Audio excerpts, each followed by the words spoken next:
লসটা অনেকটাই বেড়ে গিয়েছে। লসটা আমার অলরেডি টার্গেট থেকে বেরিয়ে যাচ্ছে, তো সেই জন্যই আমি ভাবছি ট্রেডটাকে কি কাট করে দেবো না আর একটু ওয়েট করবো। দেখো এখান থেকে একটা রিকভারি আসার চান্স রয়েছে। গুড মর্নিং ট্রেডার্স, টাইম হচ্ছে 9:20। এখন কিভাবে ট্রেড প্ল্যান করছি দেখি। নিফটি ব্যাঙ্ক নিফটি দুজনেই হচ্ছে ওপরের দিকেই যাচ্ছে। আমারও একটা বাই সাইডের ট্রেডই নেওয়ার কথা। ট্রেডার্স, এখানে আমি একটা পুট সেল করব।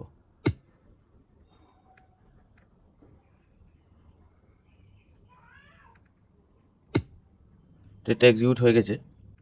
দেখো এখানে নিফটি ব্যাঙ্ক নিফটি দুজনেই ওপরের দিকে যাওয়ার চেষ্টা করছে। এখানে একটা নিচের দিকে একটা ক্যান্ডেল ফর্ম হলো, আমি এখানে একটা ট্রেড নিয়েছি।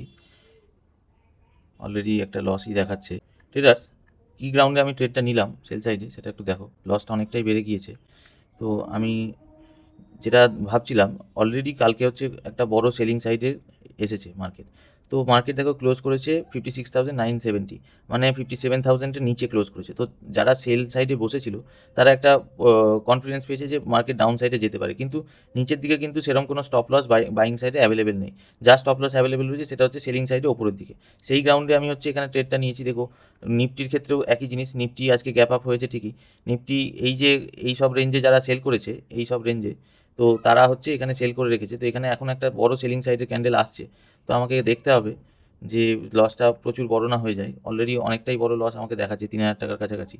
তো দেখি কী কন্ডিশন আসে, না হলে আমাকে মার্কেট থেকে বেরিয়েও যেতে হতে পারে। ঠিক আছে, দেখো মার্কেট কিন্তু আজকে আমার লেভেল একদমই রেসপেক্ট করছে না। আমি যেভাবে ভেবেছিলাম সেইভাবে কাজ হচ্ছে না। নিফটিও আবার লোটাকে ব্রেক করেছে। ব্যাঙ্ক নিফটি প্রিভিয়াস ডে সাপোর্টটাকে ভেঙে দিয়েছে। আমার এখানে একটা ট্রেড লজিক বাই সাইডে হয়, তো সেটার জন্যই আমি ওয়েট করছি আরেকটু। লসটা আমার অলরেডি টার্গেট থেকে বেরিয়ে যাচ্ছে, তো সেই জন্যই আমি ভাবছি ট্রেডটাকে কি কাট করে দেবো না আর একটু ওয়েট করবো, কারণ এখানে একটা ট্রেড লজিক আমার রয়েছে। তো সেই গ্রাউন্ডে আমি ট্রেডটাকে হোল্ড করে রয়েছি। এখানে হচ্ছে নিফটি যদি bank Nifty previous day support zone break করে যদি ওপরে আসে, তাহলে হচ্ছে মার্কেট আপসাইডে যাওয়ারই একটা টেন্ডেন্সি থাকে। ব্যাঙ্ক নিফটি হচ্ছে এখানে সাপোর্ট নেওয়ার চেষ্টা করছে, দেখছি 6,000 টাকার বেশি আমি লস নেব না এই ট্রেডে।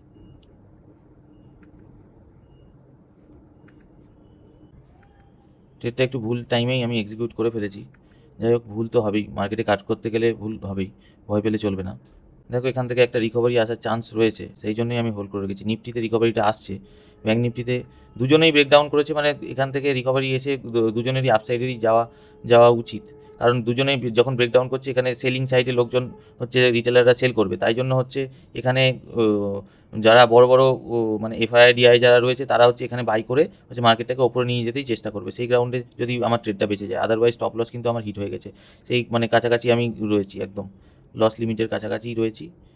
দেখো যেমনটা আমি তোমাকে সাইকোলজি পয়েন্টটা বললাম, দুই দিকেই হচ্ছে ব্রেকডাউন হয়েছিল। দেখো আমার লসটা আমার অনেকটাই কমে এসেছে।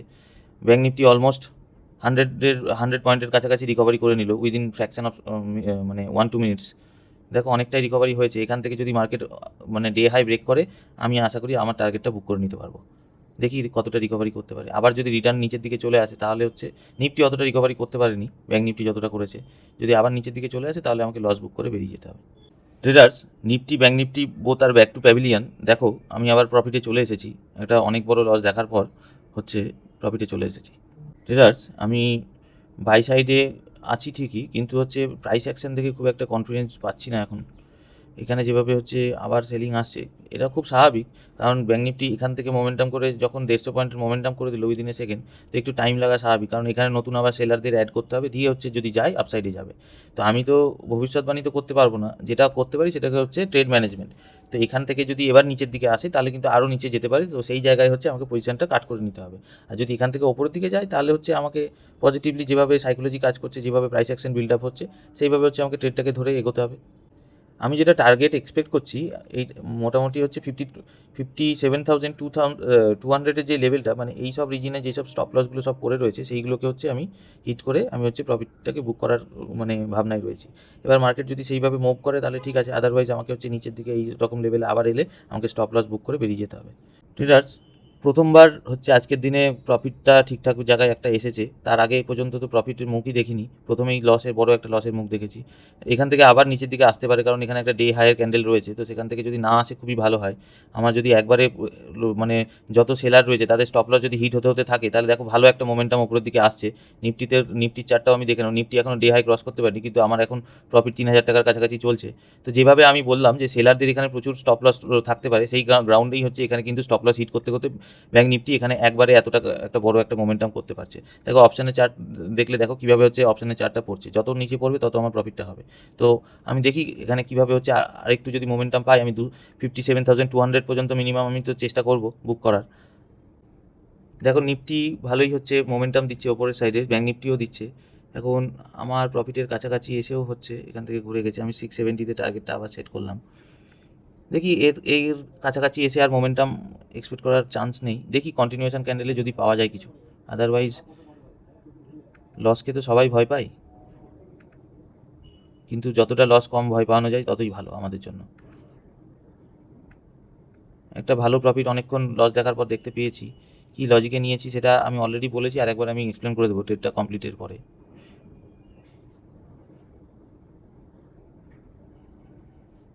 নিফটির মোমেন্টামটা খুবই স্ট্রং। নিফটি অলমোস্ট কালকে যতটা লস দিয়েছিল পুরোটা রিকভার করার কাছাকাছি চলে এসেছে। দেখো আমার প্রফিটের কাছাকাছি এসেছে। দেখি এটাকে কন্টিনিউশন ক্যান্ডেলে যেতে দিই। আমি হচ্ছে আরও একটু বুক করার চান্স রাখি এখানে, কারণ ভালো মোমেন্টাম যখন আসছে তখন হচ্ছে ইজিলি বুক করতে নেই। অ্যাটলিস্ট 57,200 ক্রস করুক, তারপরে হচ্ছে আমি ভাববো। 4,300-400 প্রফিট চলছে। আমি প্রথমে কিন্তু এইরকম লেভেলে টার্গেটটা সেট করছিলাম, আর একটু ওপরের সাইডে মোমেন্টাম এলেই যতটা স্ট্রেচ করা যায় টার্গেটকে। ঠিক আছে, দেখো প্রফিট অনেকটা কম করে দিয়েছে। মার্কেট অনেকটাই শার্পলি নিচের দিকে ফল করছে, আবার রিকভারও করছে। এই জায়গাটাই আমার তো মনে হয় যে ওপরের দিকে যাওয়া উচিত, সেই জন্যই আমি হোল্ড করে রয়েছি। কারণ আমার 4,300-400 কাছাকাছি প্রফিট ছিল, সেখান থেকে হচ্ছে প্রফিটটা কমে গেছে। আমার বেশিক্ষণ এখানে ওয়েট করা এই জন্যই উচিত নয়, কারণ হচ্ছে এখান থেকে একটা নেগেটিভ সাইডেও মোমেন্টাম, কারণ এখান থেকে একটা বড় মোমেন্টাম এতটা হয়েছে, তো তারপরে এক্সপেক্ট করা ভুল হবে যে আমি দীর্ঘক্ষণ এখানে মার্কেটে বসে থাকবো আর অনন্তকাল মার্কেটে আমাকে প্রফিট দিয়ে যাবে। তো ইন্টারডে আমরা যখন বুক করি তো সেইভাবেই আমাদের মেন্টালিটি বানিয়ে আমাদের চলতে হয়। ট্রেডার্স অনেকক্ষণ ওয়েট করলাম। ট্রেডার্স দেখো নিফটি কিন্তু ব্রেকআউট দিয়েই যাচ্ছে, ব্যাঙ্ক নিফটি দিতে পারছে না। সেই গ্রাউন্ডে হচ্ছে আমি এখানে আন্ডার পারফর্ম করার জন্য না ট্রেডটা এবার বুক করে নিচ্ছি। তারপরে হচ্ছে ট্রেড লজিকটা আমি শেয়ার করছি। ট্রেডার্স বুক করলাম 3,000 টাকা অনেকক্ষণ ওয়েট করে থেকে। এখন দেখো আবার উপরের দিকে মোমেন্টাম করছে। যাই হোক, আমার ট্রেড বুক করে নেওয়ার পরে এগুলো ভেবে লাভ নেই। 3,000 টাকা বুক করলাম। কী লজিকে বুক করলাম একবার আমি ট্রেড লজিকটা আরেকবার শেয়ার করে দিই। দেখো ট্রেডার্স, গতকালের যে মোমেন্টামটা ছিল ব্যাঙ্ক নিফটিতে, এখানে কন্টিনিউয়াস সেলিং হয়েছে। এখানে অনেকে হচ্ছে বায়ার সেলার অ্যাক্টিভেট হয়েছে, এই জোনটাই। তারপরে হচ্ছে আলটিমেটলি সেলিং সাইডে এসছে। সেলিং সাইডে আসার পর এটা হচ্ছে ব্যাঙ্ক নিফটি আপওয়ার্ড ডাইরেকশনে রিট্রেসমেন্ট করে আবার হচ্ছে নিচের দিকে হচ্ছে ক্লোজ করেছে। তো ব্যাঙ্ক নিফটির ক্লোজিং পয়েন্টটা দেখে নাও, 56,966।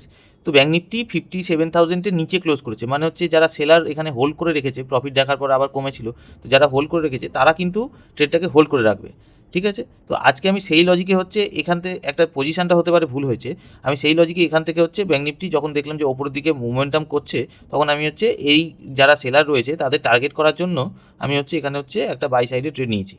কিন্তু মার্কেট যথারীতি আমার হচ্ছে উল্টো দিকেই কাজ করলো, মানে এখানে প্রথমে হচ্ছে অনেক সেলারদের ইনভাইট করলো, আমার কিন্তু লস লিমিটটা ক্রস করে গিয়েছিল। কিন্তু আমি কেন ট্রেডটাকে হোল্ড করে রাখলাম, কারণ হচ্ছে নিফটি ব্যাঙ্ক নিফটি বোথ জায়গায় একই সেট আপ তৈরি হয়েছে। নিফটি হচ্ছে প্রিভিয়াস ডে ক্লোজিং প্রাইসকে ব্রেকডাউন করেছে, এই ব্যাঙ্ক নিফটি ব্রেকডাউন করেছে।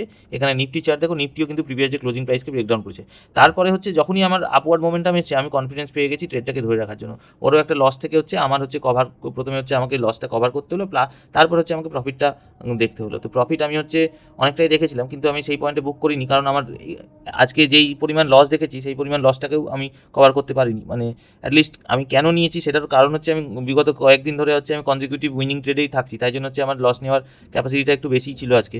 তো আমি সেই পরিমাণ প্রফিট কিন্তু আমি বুক করতে পারিনি। এই জায়গাটায় আমার মার্কেটের সিচুয়েশন খুব একটা ভালো লাগছে না, সেই কারণে আমি এখানে হচ্ছে এখন 70, এই ট্রেডটা দেখো, ট্রেডটা দেখলে বুঝতে পারবে, আমি 701-এ হচ্ছে আমি বুক করে নিলাম। তো এই জন্যই আমি ট্রেডটা আজকে নিয়েছিলাম। পুরোপুরি সাকসেস না হলেও হচ্ছে আমি যেহেতু লজিকটা যেটা নিয়েছিলাম সেই লজিকটা ঠিক হয়েছে, কিন্তু ট্রেডের পজিশনটা হয়তো বলতে পারো যে ঠিক হয়নি, সেই জন্য প্রফিটের পরিমাণটা একটু কম। তো ভিডিওটা ভালো লেগে থাকলে তোমরা লাইক শেয়ার করতে পারো, আর সাবস্ক্রাইব করতে ভুলো না ফর ফিউচার আপডেটস। ধন্যবাদ।